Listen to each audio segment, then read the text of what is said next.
Kumja listingani kunganitho gi manungda single use plastic sijanaba thingnaba Prime Minister Narendra Modi na thamliba pandamgi paringda Manipur State Cabinet na Manipur plastic policy listingani kunganitho ichana hannaba approve tawkhre.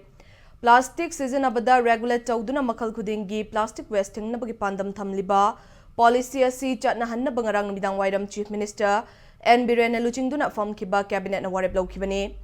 Kanagumba miyoi amana plastic sizinaraba natraga lalolamba tarabadi chahi manga fawbugi fadok fanghanba amadi lupa lakh ama fawbugi fine thianbagi wafam policy asida yauri.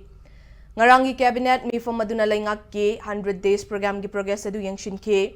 Anauba laingak asigi ahanba numit chamani gi program asigi manung chanba lambi humfutara mapan bu sarukani yauna pakthokna warep silauke.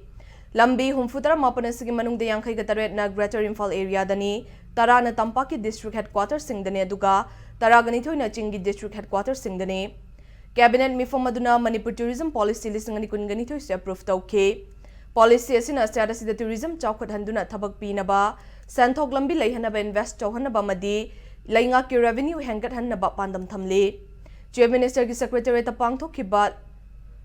Pangthok tuna lakhiba Hill Leaders Day amadi miyam ginumid asi hena pakthok chawthok hannaba District Hill Leaders Day amadi miyam ginumid pangthok nabasu cabinet na warep lawke.